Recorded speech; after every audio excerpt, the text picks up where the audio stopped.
Well, it actually happened. The state legislature convened this week in Santa Fe for a special session. Lawmakers did not pass a bill to fund capital outlay projects during the regular session earlier this spring, of course. And then business and community leaders wanted a special session, but it took quite a bit of time for political leaders to agree on a bill that would pass. Now, and the bills got through both houses in just a few hours. I'm joined at the table today by Tom Garrity with the Garrity Group PR.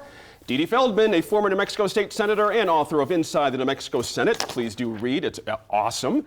Dan Foley, former New Mexico House Minority Whip and Associated Press reporter. Russell Contreras is here. Let me start with you, Russell, and stay right there because I have a question for you. It seemed like everybody sort of won out here. What was the trail that led up to this agreement? What happened behind the scenes, as much as you were able to glean, that there was basically a good agreement to get them out of there in 5.5 hours? Well, the mayor spoke, the business leaders spoke, the union spoke. They said, get a deal done. There was no reason why this could not have been done in a regular session. Right. A lot of jobs were at stake. A lot of needs were at hand. So basically, the folks, the lawmakers, is like, stop acting like 4-year-olds and get back into into your job. And so after a lot of backroom negotiations, they came in. So by the time they called a special session, a deal was already made.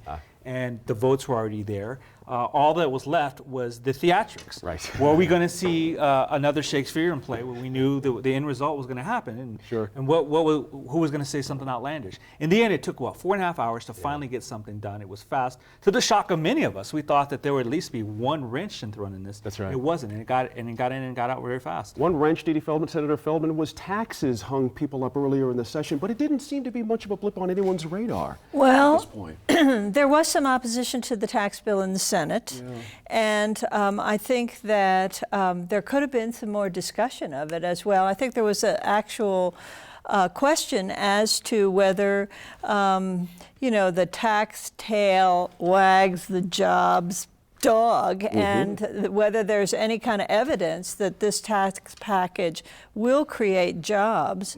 There are quotes out there saying it will. Well, I know there are. I know there, but show me the evidence that it has created jobs in the past. Sure. I think that would be worth some discussion. And I know that Senator Stewart had a request to include a solar tax credit, which was not appended onto the package. And that also has the contention that that's going to create, I forget how many, 15,000 jobs, something like that. A lot of numbers out there with these things. Daniel Foley, good to see you again. And I have a parliamentary or procedural question. It seemed to me like there's some angst out there that the public may have been shut out a little bit through a number of ways. We only have 4.5 hours. There's not much room to hear how things are going. But then also leadership are the ones really making this final decision.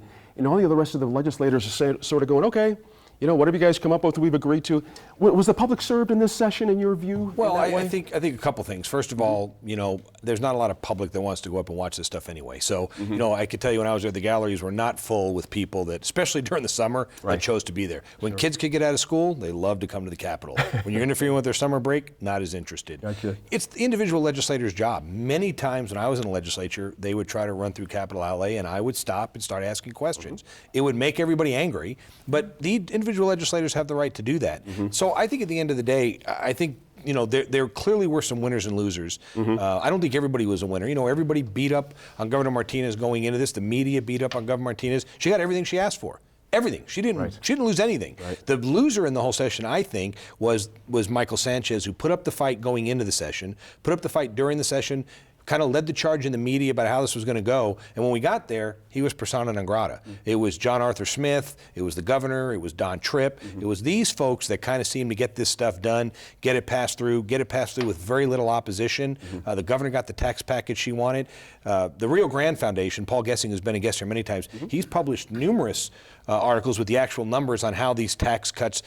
The last one he published was giving Governor Richardson credit. So these tax incentives do work. What we do have to be careful of is there's a difference between a tax incentive and the government giving money to people. And we've got to get better at making sure we're getting clawbacks when that money comes back. But I think the winner overall this session has to be number one, Susana Martinez. I think number two and 2B is Don Tripp and John Arthur Smith. Okay.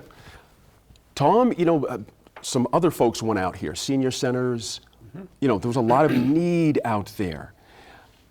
Has the legislature and the governor absolutely rescued themselves here from not being able to get this done in the spring? Do you know what I mean? Are folks buying it? Because there's a lot of stuff out there heaping praise on these people in the press for just simply doing their jobs. It's very interesting. Well, I mean, there's doing your job, and then there's doing your job in secret, and then, That's right. hey, everybody, here's what we came up with and stuff. And you know, not everybody wants to see how the sausage is made, and I don't think that if this process was public, that it ever would have made the dinner table. So, you know, I think the winners in this particular legislative session were definitely the people of New Mexico from the perspective of all of the capital outlay projects that are going to be happening, as well as to your question specifically, the single sales factor. I think that was a huge win, and here's the reason why. Okay. For me, while we have done work in the past with Lavu, I'm just using them as an example. Sure. But you know, Lavu, a New Mexico tech company, has now announced another round of funding, which is going to be great for them. But it's also going to be great for New Mexico because they'll be able to open up offices on the West Coast, on the East Coast, and this single sales factor is going to help organizations like Lavu to grow. And so I think that's a really good, not just to grow up our own technology companies or other companies, but also as an attractor to have other organizations locate here. Interesting. I'm a fan of Lavu. They make point of purchase equipment on your iPad and stuff, and they've become a big hit. They're international. It's a great success story for Albuquerque. Glad you mentioned it. Russell, I'm going to stay on this winners and losers thing. Dan mentioned a roster of names there that, if you didn't know any better, would sound like a bipartisan agreement was had here. And everybody was suddenly getting along. You got John Arthur Smith smiling, Governor Susana Martinez smiling afterwards. Everyone was feeling pretty good about this. So who actually came out ahead on this deal? Well, you know, Martinez came ahead, but also this is where her strength was. She ran on being a bipartisan governor. She had Democrats in her commercials. Yeah. Where I saw the losers is, you know, the Democratic Party right now is in disarray. When this announcement was announced, you know, the Republican Party came out and says, you know, touted Martinez. Martinez said a bipartisan. I heard nothing from the Democratic Party. I heard something from the Senate Democrats. Yes. And there's a void. There's a leadership void in the House. There's a leadership void overall. And this is very troubling because the Democrats outnumber Republicans largely here. And it's a sign to come. There is a void for leadership there. And I think this may have kind of woken up some folks to say, okay, well, now it's time for you to step in there. Staying with you on this, you mentioned, we were talking just before we went to tape here, another name that Dan did not rattle off that didn't get mentioned in post was Nate Gentry. Yes. Speaking of leadership, what happened there? He was so active during the session. Yeah, he was the one that led the charge against Michael Sanchez. He's the one that said, you know, Michael Sanchez has failed New Mexico. Martinez didn't mention him at all when she then touted this bipartisanship. And I think he may have been used as a tool to beef up this partisanship. But when it's time for bipartisan agreement, you know, he's no longer needed. You know, so that may be something, a theme we see here again, and maybe something we see in the next session. Sure. Dee Dee, he's a strong partisan. You know, it's interesting. You mean Senator Sanchez? Well, Senator, Well, yes, Nate him too. Gentry. We're Yes, both of them. So, well, right, exactly. Both of Not them one and the are. same, as Dan's trying to hint. But Both of them are, and that's their role as a minority leader Yes. and a majority leader. The others are leaders of the entire, both of the bodies.